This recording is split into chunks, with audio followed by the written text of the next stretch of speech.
All right. Well, I feel like the stuff that we're doing today is kind of too important for me to just let you go. So even though you're the only one here, we're at least going to try and get through some of this. You know, it's like, you know, if we finish up early, we finish up early, and yeah. All right. So do you have timeline stuff for me? I do. All right.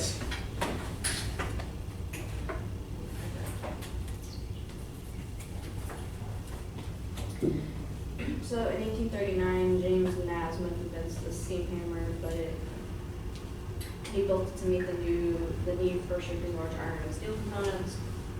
And then 1842, a law applied to minors banning children under the age of 10 and women from working the ground. And then in 1844, that same law stated children younger than 8 are banned from working. The same year, Frederick Engels published his observations of the impact of the Industrial Revolution and the condition of the working class in England. Okay.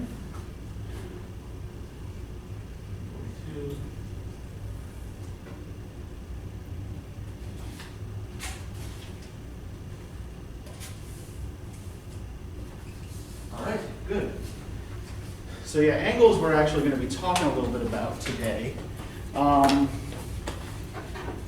yeah, it's also like, I like that you kind of focused your stuff around the late 1830s, early 1840s too, because that's kind of where our discussion, generally speaking, is centered right now. So we know like that A Christmas Carol was published in 1843, and so were both of the texts that we're talking about today.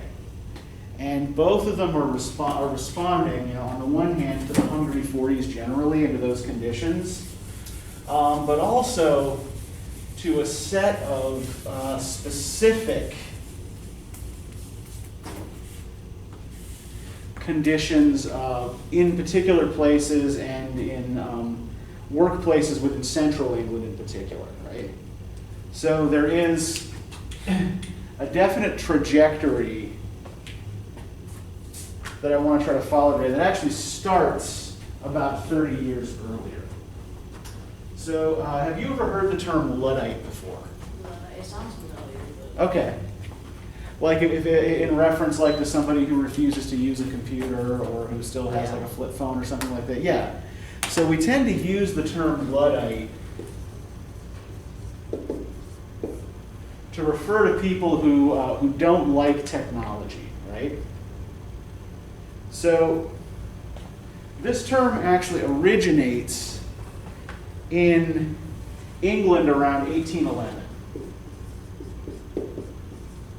There's a series of what are called Luddite riots between 1811 and 1816. And they occur mostly within this triangle here. So we see like, this is a map of Britain on the whole. We can see that it's mostly happening in the middle of England here. So major cities for this particular movement are like Manchester, Sheffield, and Nottingham. And the Luddites were by and large craftspeople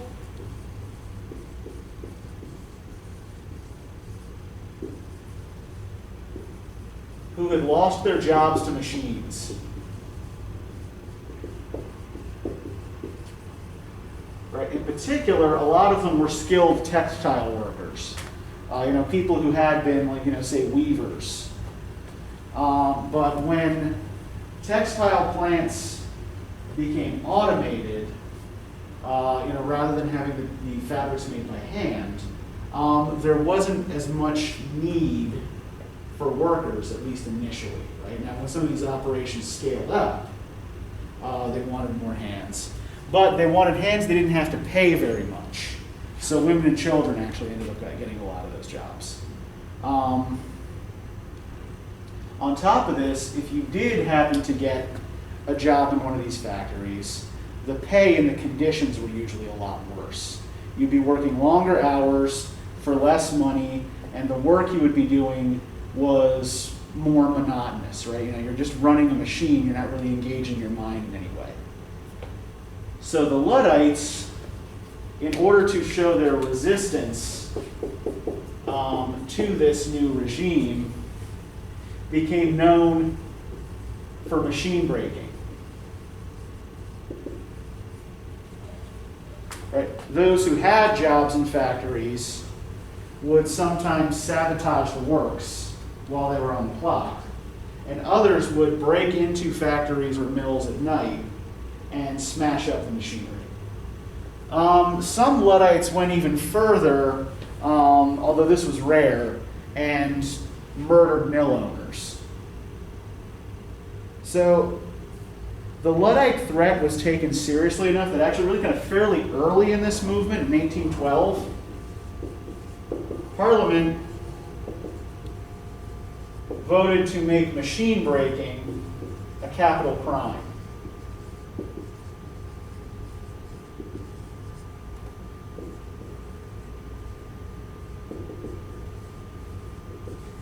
Right, that is, after 1812, you could be put to death for sabotaging a machine.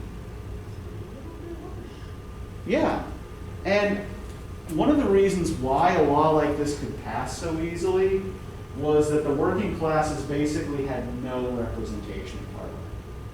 Right? Parliament was made up almost entirely of people who were serving the interests of the wealthy property classes. They're people who came from those classes.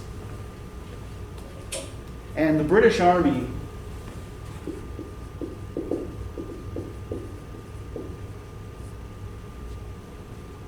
was called up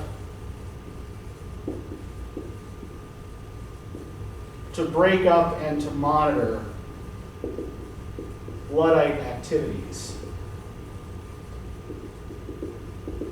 And at one point, there were actually more British soldiers trying to deal with the Luddites than there were in Europe fighting against Napoleon. So this was regarded as a threat that was at least as big as revolutionary France, right? In fact, kind of similar to the threat posed by revolutionary France, because it's a threat to the social order, right? It's a kind of threat to the way things are. So, fast forward to the 1840s. Wasn't there like a cholera outbreak or something? Several. There were several cholera outbreaks. Well, okay. Cholera outbreaks were fairly common in this period, and a lot of that was because a lot of poor people in particular lived in overcrowded and unsanitary conditions. So, when people are just, going outside and shitting in a hole, right? Stuff spreads a lot more easily, especially given that, in say 1840, penicillin wouldn't be discovered for another 80 years or so. So there are no antibiotics. This also means that, generally speaking, people prior to the discovery of antibiotics lived a lot closer to death. It's kind of less up, and for that reason, it tends to be less upsetting to people, right?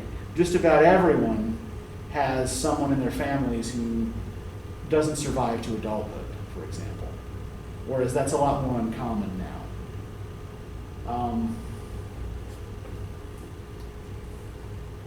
Anywho, right, we fast forward now to the 1840s, and what we see here is a heat map of intensity of support of a movement called the Chartists. Now, when you were looking up this other stuff, did you see any mentions of Chartism or the Chartists? Mm-hmm. Okay.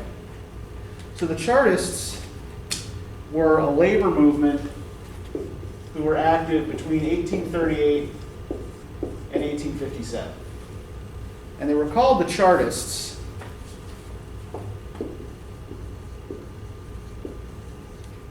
because they promoted a document they called the People's Charter, which was essentially a petition to Parliament to implement 6 reforms.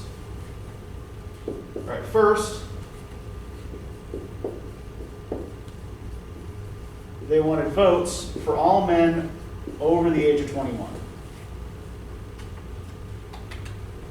with no property requirements, right? If you were over 21 and not in jail, you should be allowed to vote. Secondly, they wanted a secret ballot. When you voted in 18th and 19th century England, you didn't go into a booth by yourself and, pull a lever or drop a ticket in the box or anything like that. You reported the name of the person you wanted to vote to an official who reported your vote in the book. So there was no secrecy about who or what you were voting for. And everybody knew and could look up your vote. They also wanted to abolish property requirements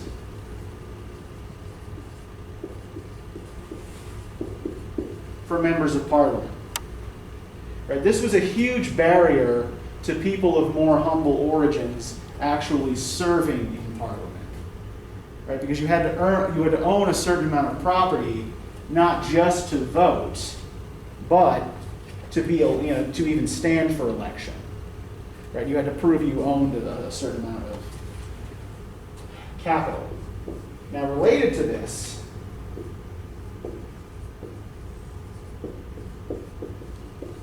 they wanted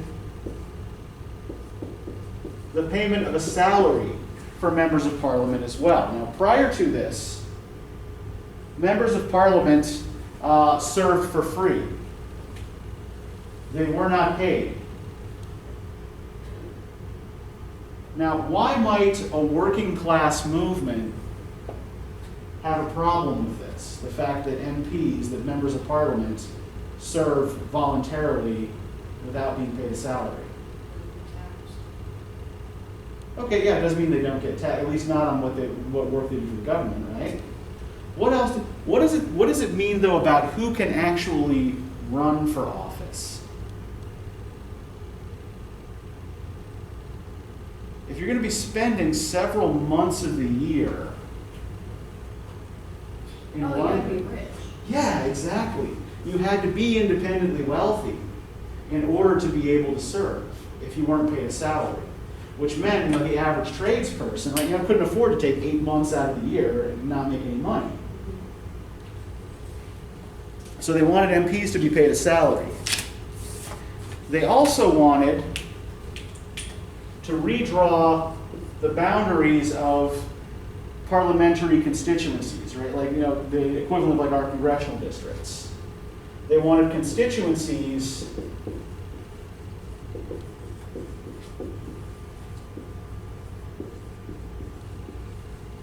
of equal population, or elimination of what were called rotten boroughs.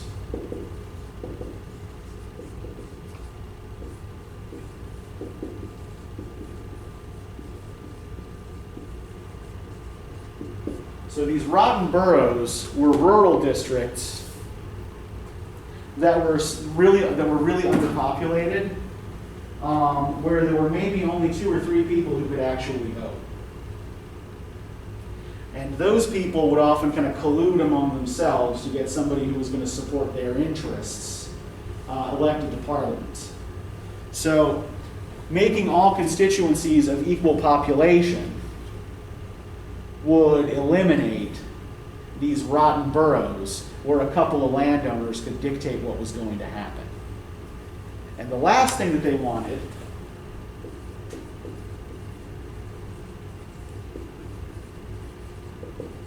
was annual parliamentary elections.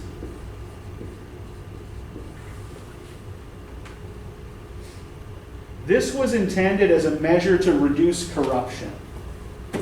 They figured that if somebody had to stand for re-election every year, there's no possible way even the richest person could afford to bribe that many people, right, to keep them in power, right, or to keep getting them elected. So if you make parliamentary elections more frequent, it would also make MPs more responsive to their constituents, right? If more people can vote, and they have to be reelected every year.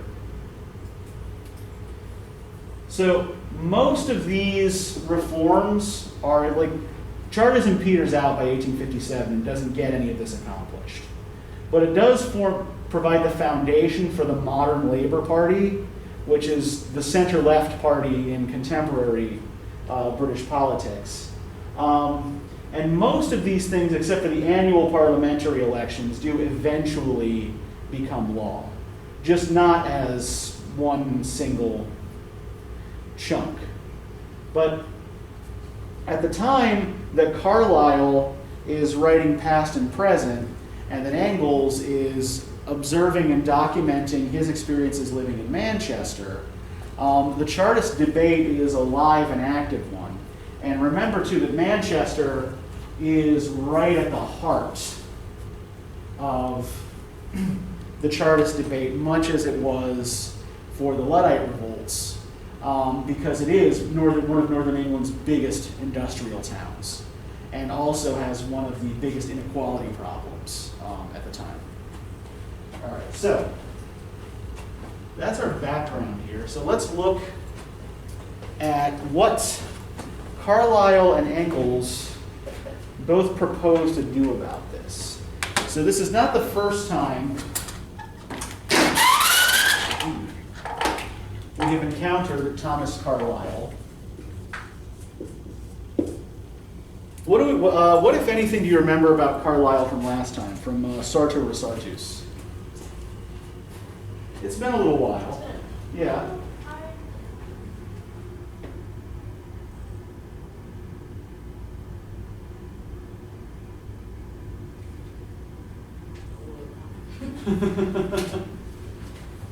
So, yeah, sometimes it's a good idea to go back through your notes and refresh your memory.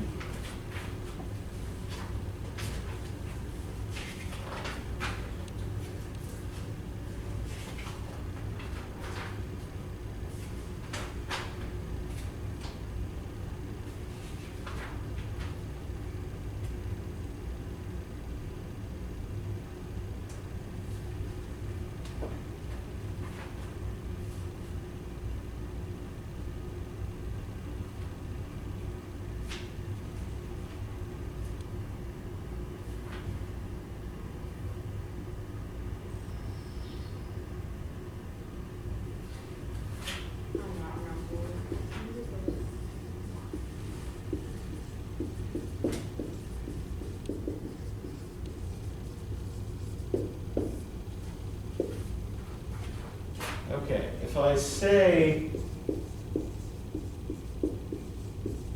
Gospel of Work or Philosophy of Clothes, do these ring any bells for you? Gospel of Work, sort of, kind of.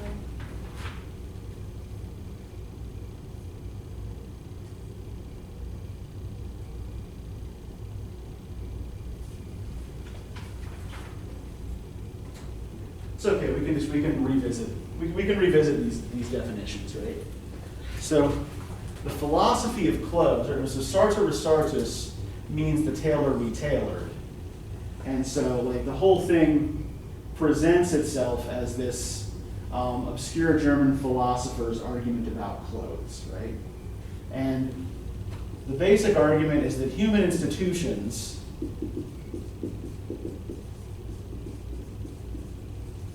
are like clothes, right? What do our clothes do for us?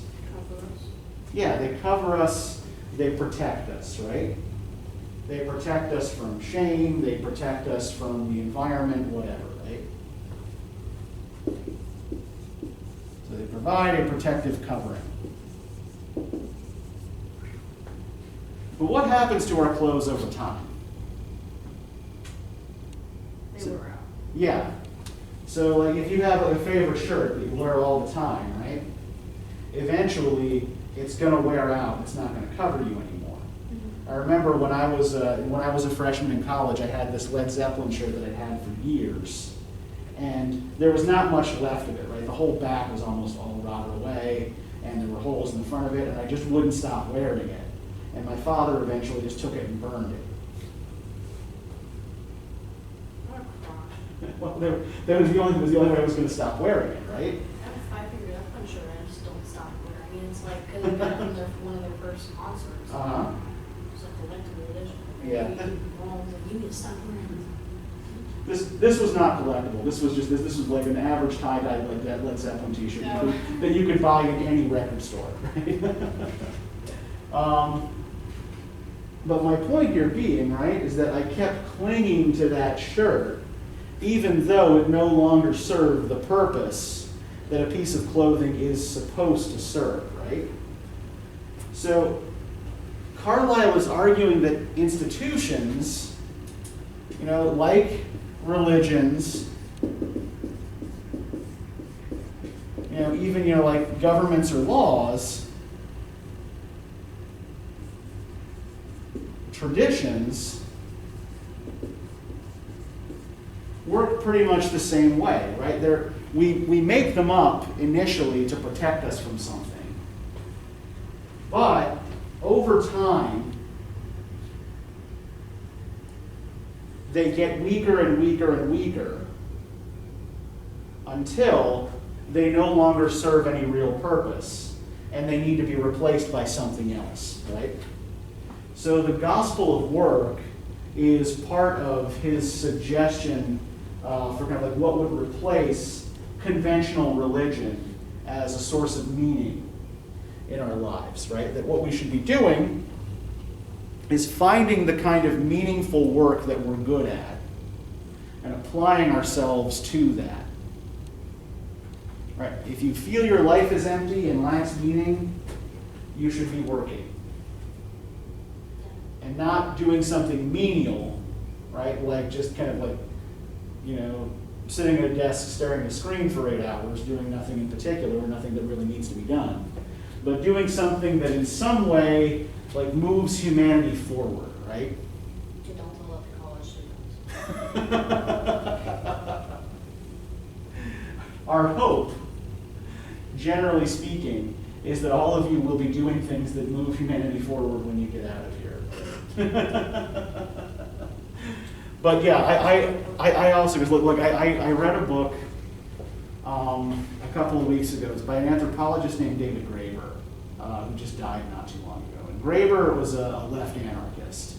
I'm not a left anarchist, but I have some sympathy with some of those viewpoints. And his basic argument was that about 40% of the work that people do serves absolutely no purpose except to keep us busy. So the basic question the book asked is like, why should people continue doing these things just to acquire the base? Like, why should people have to do things that don't need to be done simply in order to survive? That's a great question. I wish somebody would answer. Isn't it? Yeah. Oh my God. But yeah, no, it's a good book and it's thought provoking. It's worth a read. But Carlyle doesn't want you doing that kind of meaningless drone work, right? He wants you to find, he believes that there is real meaning in work. And past and present is a response to the conditions of kind of high unemployment and worker unhappiness that are prevalent in the Hungry 40s.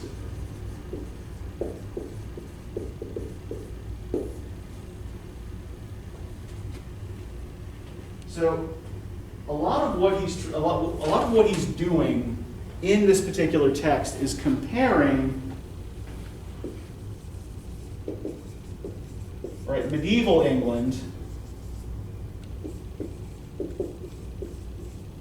around 1066, which is the year of the Norman Conquest, to his own era, to early Victorian England. And he's finding a couple of things. Right? One, that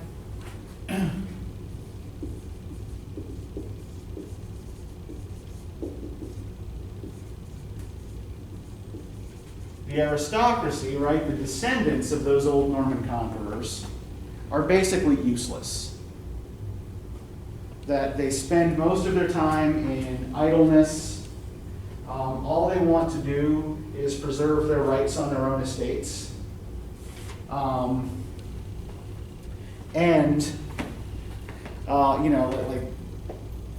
They don't have any capacity for passing laws that actually help people, right? Meanwhile, the working classes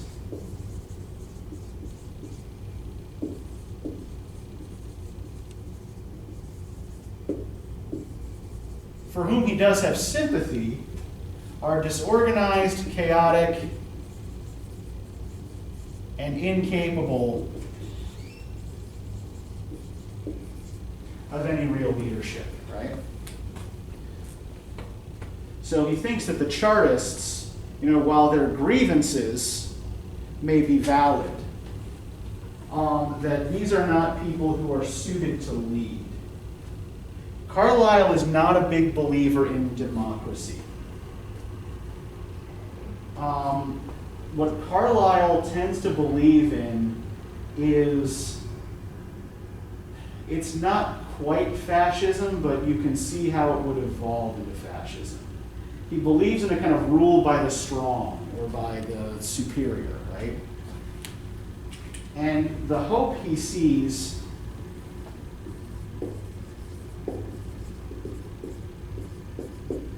for England in the future comes from the people he calls captains of industry.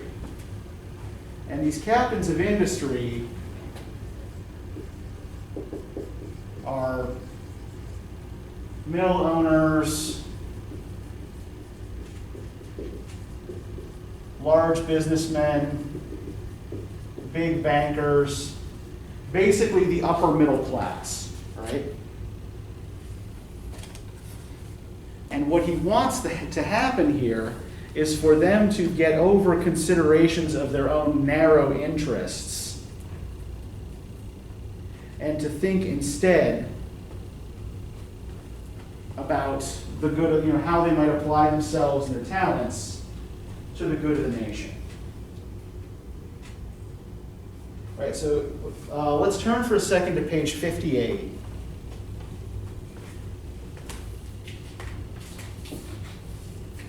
And I want to look first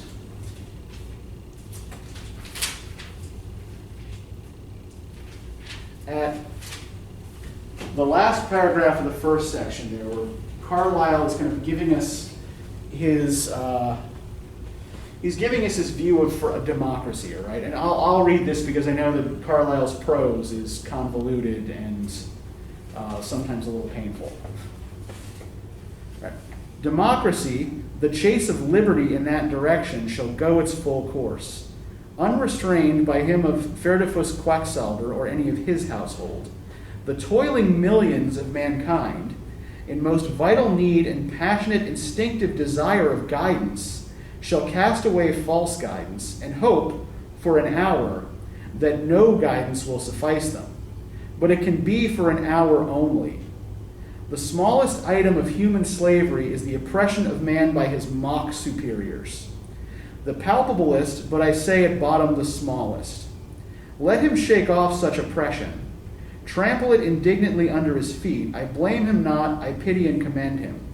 But oppression by your mock superiors well shaken off, the grand problem yet to solve, that of finding government by your real superiors.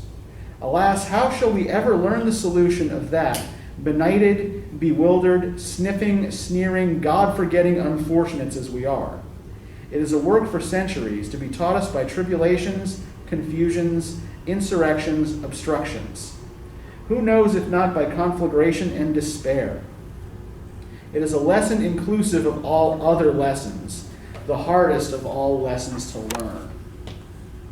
So what is this hard lesson that he's describing in this paragraph?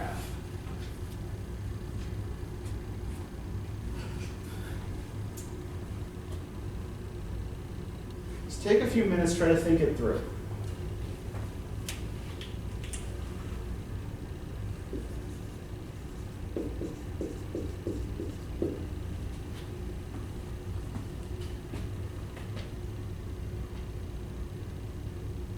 Who does he mean by the toiling millions of mankind?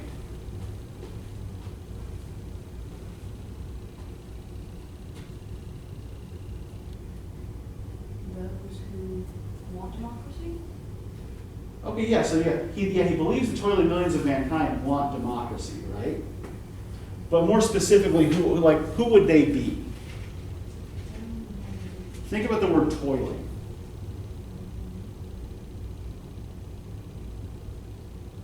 Lower class? Yeah, the working classes, right? Basically, you're like average John Q. lunchbox, right? Yeah.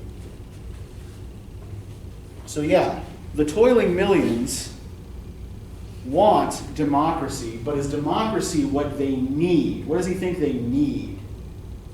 No guidance. Yeah, what they want is no guidance, right? Oh, they want no guidance, but he thinks they need guidance, right? Yeah, exactly. They're in most vital need and passionate, instinctive desire of guidance, right? But what he thinks is happening is that they want to throw away false guidance, right? The shitty government they have now, for what he regards as basically no government, right? Where they can just make their own rules for themselves. And the problem here is that they are currently ruled by their mock superiors, right? People who act like they're superior to everyone else, but genuinely aren't, right? They might be superior in birth, but not in talent.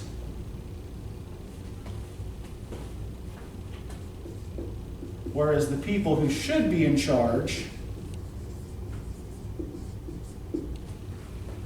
are the real superiors, right? People who are genuinely,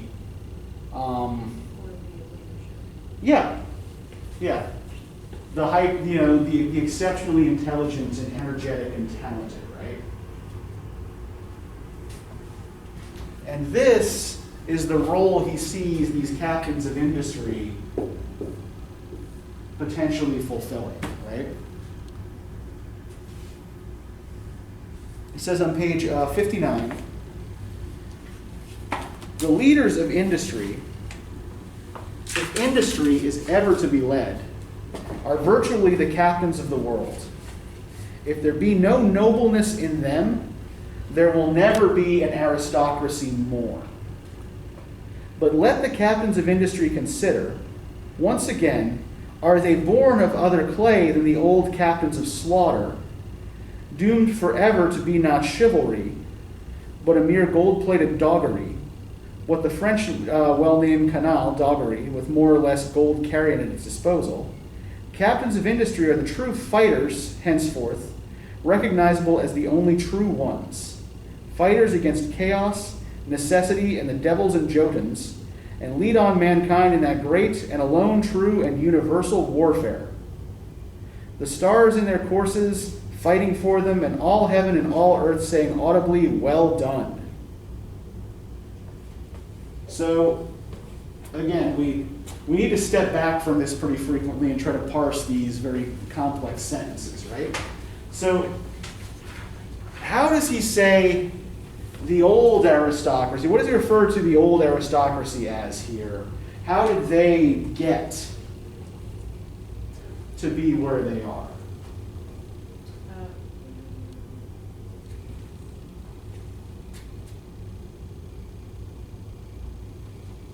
We have captains of industry, and what other kinds of captains? Captains of slaughter. Yeah.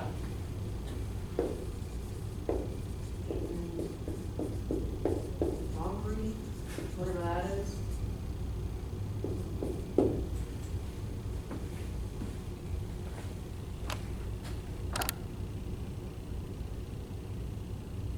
Yeah, I think, so what he's doing there is playing on the actual, like, the literal meaning of chivalry. So chivalry comes from the French word for a knight, chevalier, which means horseman.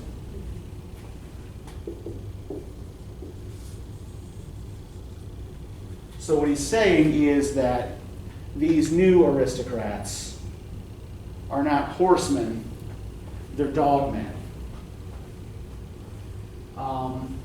Partly as a kind of like deflation of them, and partly because they spend so much of their leisure time, well, really most of their time is leisure time, that they spend, hunting with their dogs and things like that. Rather than, riding their horses into battle. But yeah, why do you think he calls the old aristocrats captains of slaughter? How did they get to be aristocrats in the first place? What was the original purpose of an aristocracy?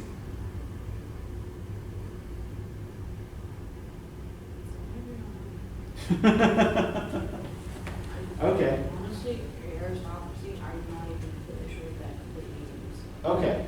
So when we talk about aristocracy, what we're talking about is like the top layer of a society that used to have kings and queens and lords and dukes and shit like that, right? So basically people with titles.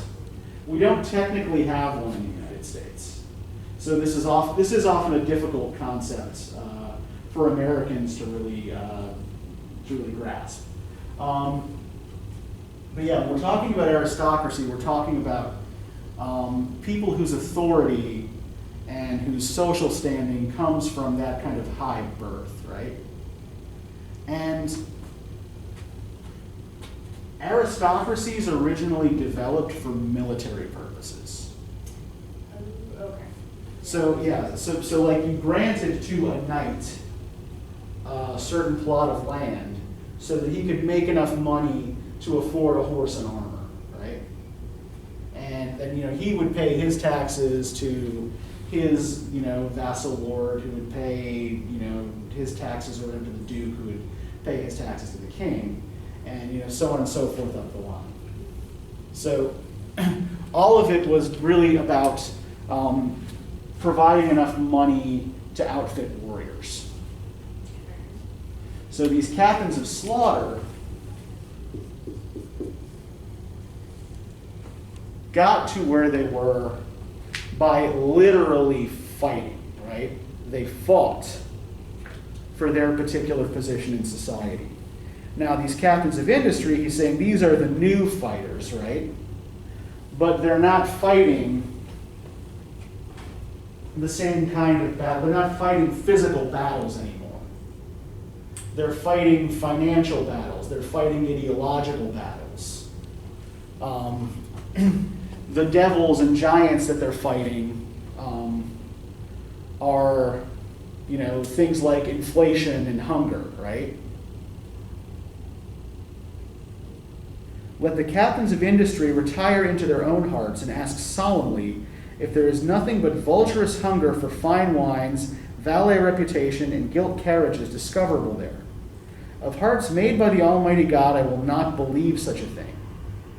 Deep hidden under wretchedest God-forgetting cants, epicurisms, Dead Sea apisms, forgotten as under the foulest fat leaf, mud, and weeds, there is yet, in all hearts born into this God's world, a spark of the godlike slumbering. Awake, O nightmare sleepers! Awake, arise, or be forever fallen. This is not playhouse poetry, it is sober fact. Our England, our world cannot live as it is. It will connect itself with a god again, or go down with nameless throes and fire consummation to the devils. Those who feelest aught of such a godlike stirring in thee, any faintest intimation of it, as through heavy laden dreams, follow it, I conjure thee. Arise, save thyself, be one of those that save thy country. So, what he's on about here, right, is trying to get these captains of industry to hunger for something beyond the material, right? Call it a power. Yeah. And to do good and to improve the nation, right? Don't just try to ape the aristocracy in buying fancy carriages and drinking fine wines and things like that. This is the thing he fears the upper middle classes are beginning to do. They're just they're trying to act like the old aristocrats rather than becoming something different and better that's more suited to the age, right? These guys have had their day and they're gone. If there's any way forward, it has to come from this group. And so, this group has to find within itself that spark, right, to do the right kind of work. Right, so this is all very much tied to the arguments he's making in Sartor Resartus, which he hadn't written that long before he writes Past and Present, right? So he hasn't had a lot of time to change his mind. Now, there is one thing that I want to point out here. I mean, well, there are basically two things that I find extremely problematic about Carlyle. One is his disdain for democracy and his, hero worship and his desire for people to be ruled by superior types, which anticipates Friedrich Nietzsche by a couple of decades. Nietzsche is going to make similar arguments in Germany a little later on. The other thing that bugs me about him is the way he talks about non-European cultures. If we look at the paragraph that follows this, right, Buccaneers, Choctaw Indians, whose supreme aim in fighting is that they may get the scalps, the money, that they may amass scalps and money. Out of such came no chivalry and never will. Out of such came only gore and wreck, infernal rage and misery. Desperation quenched in annihilation. Behold it, I bid thee behold there and consider. What is it that thou have 100,000 bills laid up in thy strong room, 100 scalps hung up in thy wigwam? I value not them or thee. Thy scalps and thy 1,000 bills are as yet nothing, if no nobleness from within irradiate them, if no chivalry in action, or an embryo ever struggling towards birth and action be there. So, he compares these two classes of people, right? He calls buccaneers, right? Basically pirates, right? And Choctaw Indians. Why he chose that specific tribe, I don't know. And what's the argument he's making about them? What does he say they lack?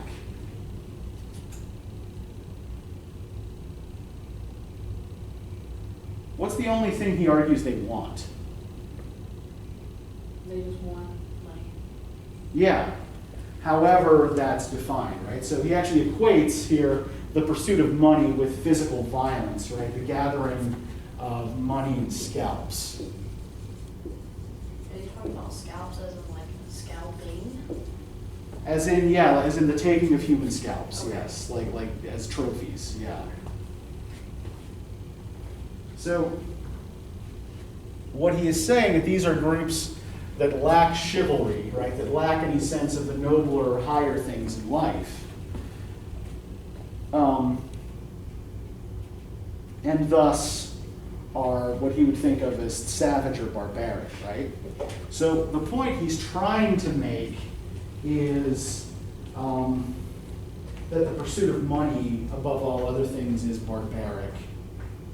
But he's doing so by essentially referring to an entire nation of people as barbarians, right? As savage and primitive with no redeeming qualities. This is unfortunately a fairly common thing with Carlyle. He says a lot of similar things about Africans and about the Irish.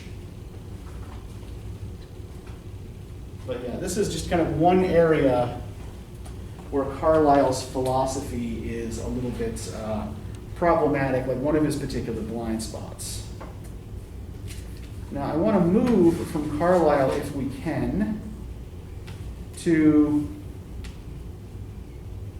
Friedrich Engels and his descriptions of London and Manchester. So, have you ever heard of Friedrich Engels before? Do you know who this guy is? Sounds familiar. No idea what he's done or what's important about him. Okay. So Friedrich Engels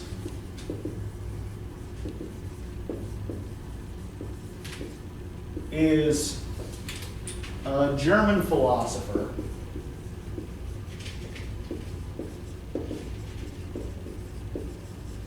and he was the co-author with his friend Karl Marx of the Communist Manifesto. That makes sense. That, yeah, there we go.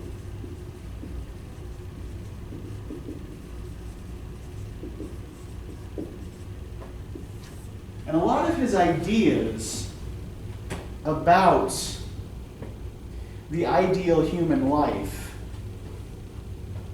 are formed in part by guilt over his own family's wealth. Right? He comes from a family of rich German industrialists and kind of rejects their way of life. But also from his observations of conditions in industrial cities in Britain, right? Particularly Manchester, where he lives for a number of years. And Manchester, as we noted, is ground zero for a lot of these labor reform movements. The Luddites were big there, and the Chartists were big there. It's also the site in 1819 of what's called the Peterloo Massacre. See, that sounds familiar. Apart from sounding familiar, do you know anything about it? Or is it just because Peterloo sounds like Waterloo, which was the battle where Napoleon was defeated? No, Peterloo Massacre sounds really familiar. Okay, so the Peterloo Massacre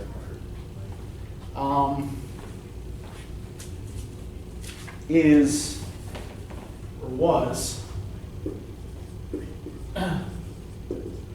a workers' reform meeting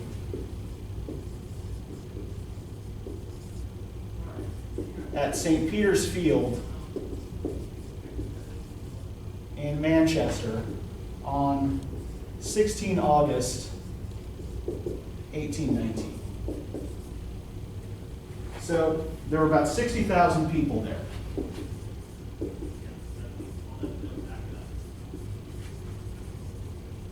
Men, women, children, and labor organizers. And they were there to demand parliamentary reforms, right? Some of the same kinds of things the Chartists would later demand. Getting rid of the rotten boroughs, expanding the franchise to include more people, give more people the right to vote, things like that. It was broken up by cavalry who were called in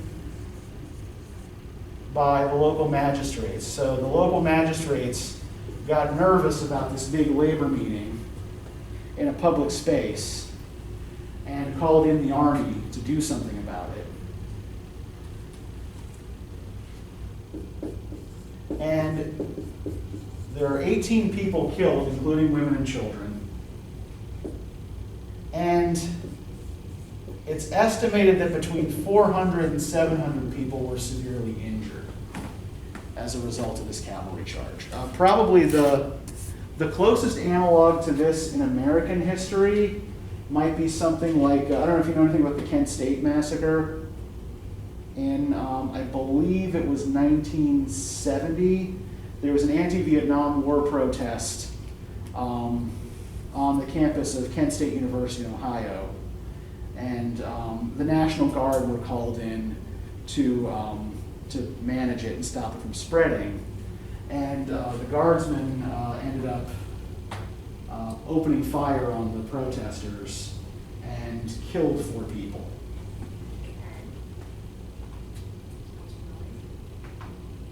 Yeah, I know that there's a Crosby, Stills, Nash & Young song about it, but that might be a little bit old for your tastes. But yeah, so the point I'm trying to make is that Manchester is a long time site for labor agitation, right? So let's not worry so much about what Engels has to say about London, which mostly has to do with its overcrowding. And let's instead focus on the kinds of things he says about Manchester. So if we go to page 638, would you be kind enough to start reading where it says, if we cross Blackstone Edge on foot?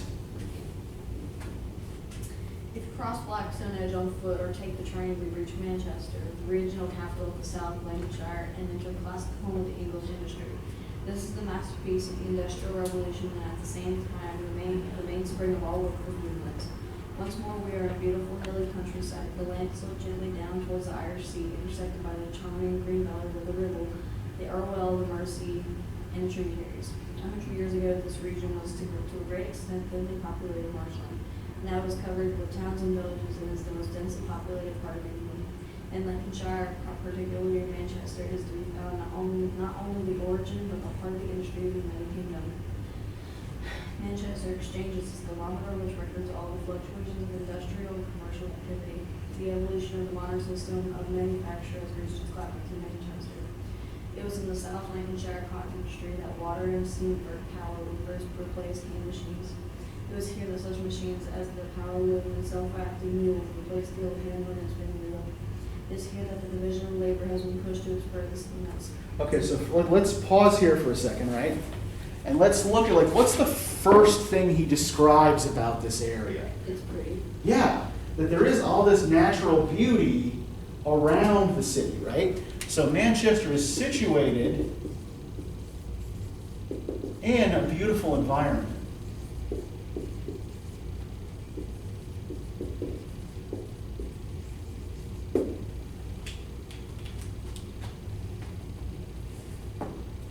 Now it is covered with, 100 years ago, this region was to a great extent thinly populated marshland. Now it is covered with towns and villages and is the most densely populated part of England. So the next thing that he's drawing our attention to is overcrowding, right? That because of the industrial and economic explosion of this region, what used to be beautiful countryside is now being covered by houses and factories, right? And what else does he feel the need to tell us here about Manchester in this passage that we've looked at so far? It's the heart of the industry of the United Kingdom. Yeah, it's the heart of UK industry, and it's the origin point of a lot of the technologies that power the Industrial Revolution, right?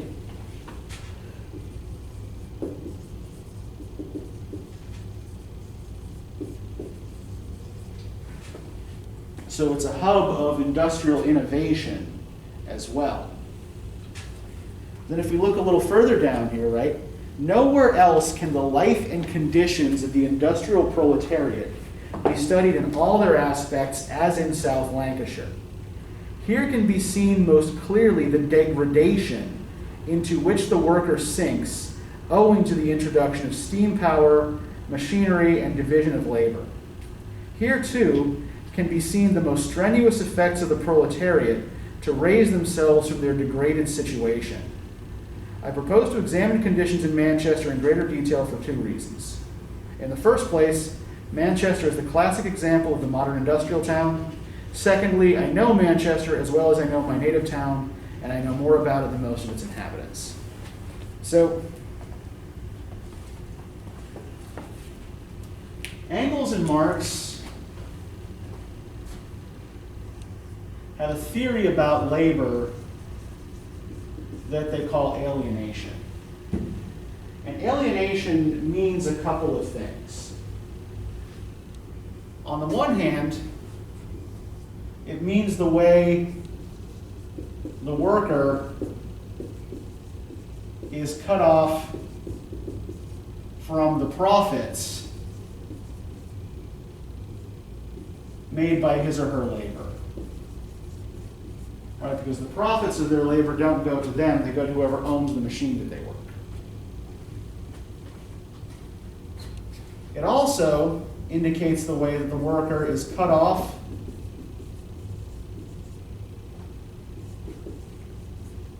from the joy or pleasure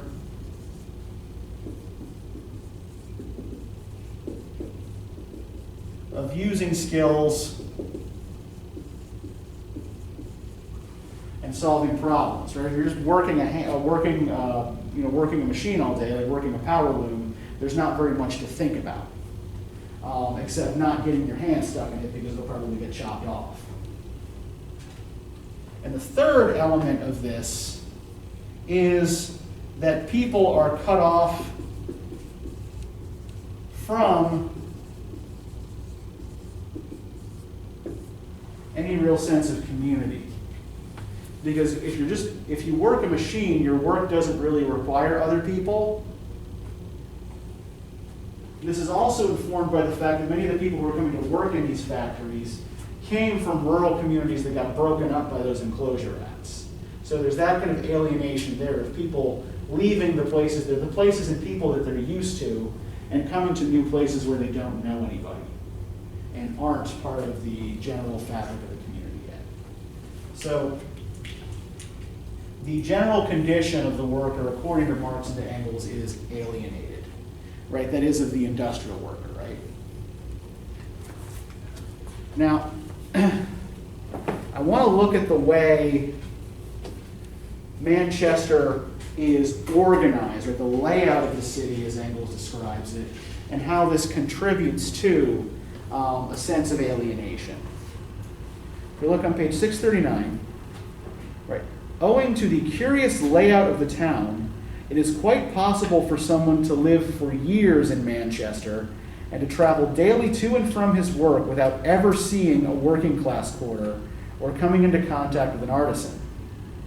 He who visits Manchester simply on business or for pleasure need never see the slums, mainly because the working class districts and the middle class districts are quite distinct. This division is due partly to deliberate policy and partly to instinctive and tacit agreement between the two social groups. In those two areas where the two social groups happen to come into contact with each other, the middle classes sanctimoniously ignore the existence of their less fortunate neighbors. In the center of Manchester, there is a fairly large commercial district, which is about half a mile long and half a mile broad. This district is almost entirely given over to offices and warehouses. Nearly the whole of this district has no permanent residents and is deserted at night, where only policemen patrol its dark, narrow thoroughfares with their bullseye lanterns. This district is intersected by certain main streets which carry an enormous volume of traffic. The lower floors of the buildings are occupied by shops of dazzling splendor. A few of the upper stories on these premises are used as dwellings, and the streets present a relatively busy appearance until late in the evening. Around this commercial quarter, there's a belt of built-up areas on the average 1.5 miles in width, which is occupied entirely by working-class dwellings. This area of workers' houses includes all of Manchester proper, except the center, all Salford and Holme, an important part of Pendleton and Chorlton, 2/3 of Ardwick, and certain small areas of Cheetham Hill and Broughton. Beyond this belt of working-class houses or dwellings lie the districts inhabited by the middle classes and the upper classes. The former are to be found in regularly laid-out streets near the working-class districts, in Chorlton and the remoter parts of Cheetham Hill. The villas of the upper classes are surrounded by gardens and lie in the higher and remoter parts of Chorlton and Ardwick, or on the breezy heights of Cheetham Hill, Broughton, and Pendleton. Okay, so let's pause here for a second and look at the layout here of Manchester as Engels describes it. What's in the middle of the city? It's just a deserted place at night, but it's just mainly offices and like shops. Yeah, the center is this commercial district, right? Just offices, shops, warehouses. There hardly anybody actually lives there. And then what's around the commercial district? The middle class and the upper class. Not the upper class, but the middle class and the working class. Yeah, the working class in the immediate ring, right?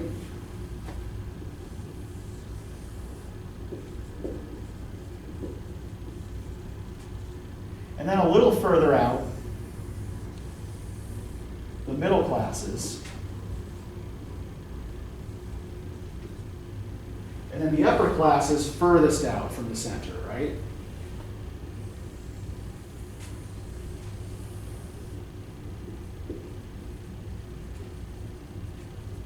Now, what's weird about this is that the traditional European city is actually kind of laid out the opposite way, right? Where the wealthiest people occupy the center of the city, often with a wall around it, because that was where you could hide when someone tried to invade, right? And the classes below them then occupy rings further out, right? Where, like, for example, the poorest people would probably live in like little hovels built like kind of around the city walls, right? So this is a new form, historically speaking, of urban organization. And there are particular reasons why Manchester is set up this way as well, if we look a little further, right? The upper class enjoy healthy country air and live in luxurious and comfortable dwellings which are linked to the center of Manchester by omnibuses which run every 15 or 30 minutes. To such an extent has the convenience of the rich been considered in the planning of Manchester that these plutocrats can travel from their houses to their places of business in the center of town by the shortest routes, which run entirely through working class districts, without even realizing how close they are to the misery and filth which lie on both sides of the road. So the further out you are, the more space there is, right? And the larger the house, you can build a larger house and, have gardens and, outdoor space and, plenty of nice, fresh, clean air to breathe further away from the mills, right? And if public transportation is arranged to basically suit your interests, if you live out here, you can get to here within half an hour or so without ever even having to look at any of this nastiness around it, right? You can just get on, like, omnibuses were basically like large horse-drawn carriages that were used as public transit before motors. Now, if we then look at the way he describes conditions in the working class part of the city,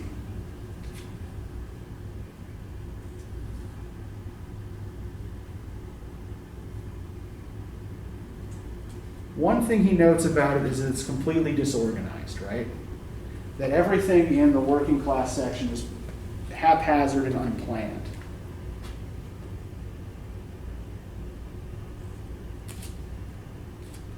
If you look on page 641 at the bottom, above Ducie Bridge, the left bank of the Irk becomes flatter, and the right bank of the Irk becomes steeper, and so the condition of the houses on both sides of the river becomes worse rather than better. Turning left from the main street, which is still Long Millgate, the visitor can easily lose his way. He wanders aimlessly from one court to another. He turns one corner after another through innumerable narrow, dirty alleyways and passages, and in only a few minutes he has lost all sense of direction and does not know which way to turn. The area is full of ruined or half-ruined buildings. Some of them are actually uninhabited, and that means a great deal in this quarter of the town. In the houses, one seldom sees a wooden or a stone floor, while the doors and windows are nearly always broken and badly fitting. And as for the dirt, everywhere one sees heaps of refuse, garbage, and filth. There are stagnant pools instead of gutters, and the stench alone is so overpowering that no human being, even partially civilized, would find it bearable to live in such a district. So, like Carlyle, Engels is kind of talking about this in terms of, like, barbarism.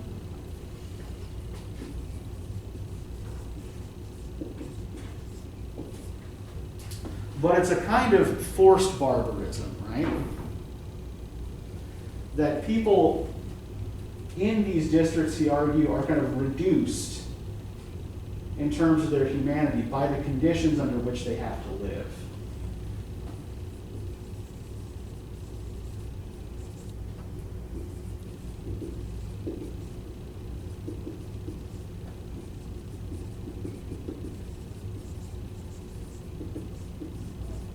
I think it's also important to note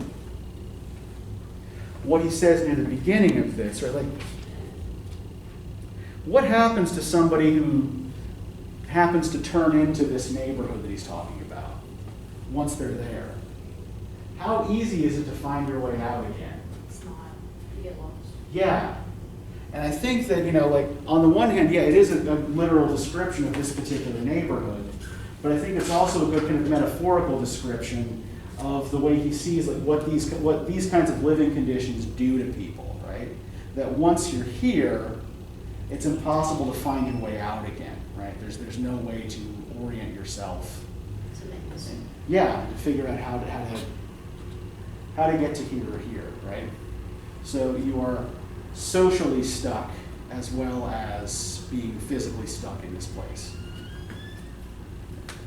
All right, well, we're about out of time, and you have been very patient for being the only one here today. So I'm going to give you the reading questions for next time. I gave you the poem, right? And I'm going to say, like, the poem is actually a performance piece, so you could, like, it would probably help to understand it if you look it up on Spotify or on YouTube, and you actually listen to Cooper Clark with his band reciting it.